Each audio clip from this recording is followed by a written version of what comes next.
Hello students of class 11, welcome to the online tutorial classes for Vidya Bhavan High Secondary School. So I am teaching you nutrition, and the chapter that I will continue today is the protein, and this video is part 7. In the previous video I started with the parts of the protein deficiency and the excess, and I have already completed the part of protein excess. So now today I will discuss about the protein deficiency only. Okay.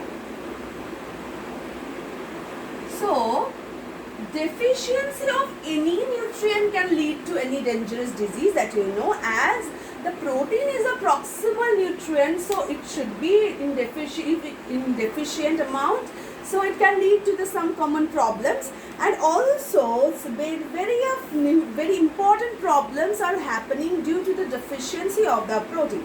And the first one is PEM. Let me jot down the points first, then I will discuss one after another. Okay, so mainly the PEM or protein energy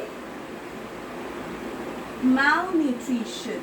Okay, it is the main thing, that PEM. And in this PEM, many kind of the diseases can be formed. There are many types of the PEM. Let me write them. Like first, kwashiorkor,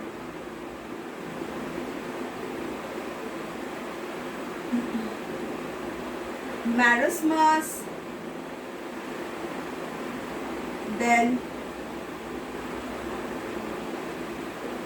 marasmic kwashiorkor,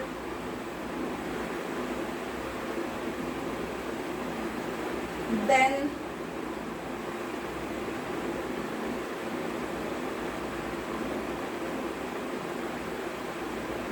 nutrient dotting. Okay, next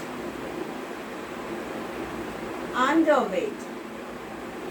Okay, these are mainly the parts of the PEM, and beside PEM some other diseases can also be formed. Let me write them. So if it is 1, then the 2 I can write the edema, that means the water retention.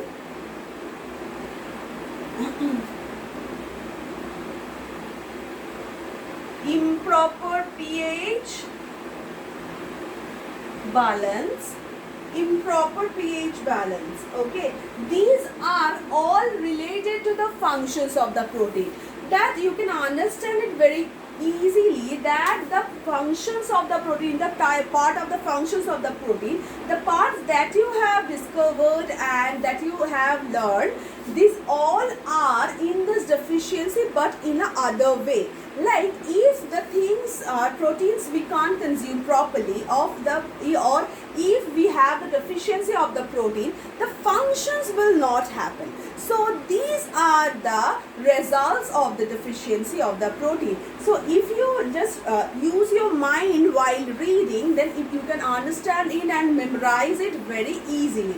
Okay, so the first part is PEM, protein energy malnutrition. So protein energy malnutrition can be defined as the range of the physiological, pathological condition arising from the coincident lack of the varying proportions of the protein and calorie, and occurring most frequently in infants and young children, and often associated with infections. So the protein energy malnutrition is not only due to the protein, it's starting with the protein and then it is continued with the protein and energy. That means protein along with the energy.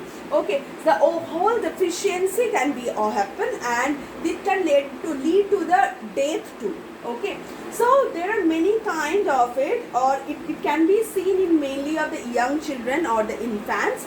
But in our country, as we are in the third world war country and many of the people is under the poverty level, so this can be seen is very commonly in our outside. Okay, so the causes of it is like high intake of carbohydrate compared to the low intake of the protein. If the protein amount is very lower than the carbohydrate, then it can be lead to the protein deficiency disorders. So disproportion of the intake of calorie and the protein can be lead to this kind of the problems. Okay, increased dietary bulk for a low calorie density or the occur cause. So if the people are consuming the low calorie density having foods, so this can be lead to this PEM also. Next, abrupt weaning or late weaning, you can say. So that fixed date of the weaning or the fixed time of the weaning is near about 6 months. If it can be late or it can be very early, then it can also lead to the PEM or protein energy malnutrition. So the chronic infections, so if the people or if the children is consuming the food but it can't be absorbed in their body properly due to some infections, then it can also lead to the PEM. Intolerance or lack of education and for the caregivers. So every children have their caregivers. They can be their mother, father, and can also be any one of them. So if the caregiver is not the level of literate, then he or she don't know how to take care of the children, how to give the proper food that is proteinaceous, that is calorigenic. So if they are lacking, if this food are lacking with this improper nutrients, then it can also lead to the protein energy malnutrition.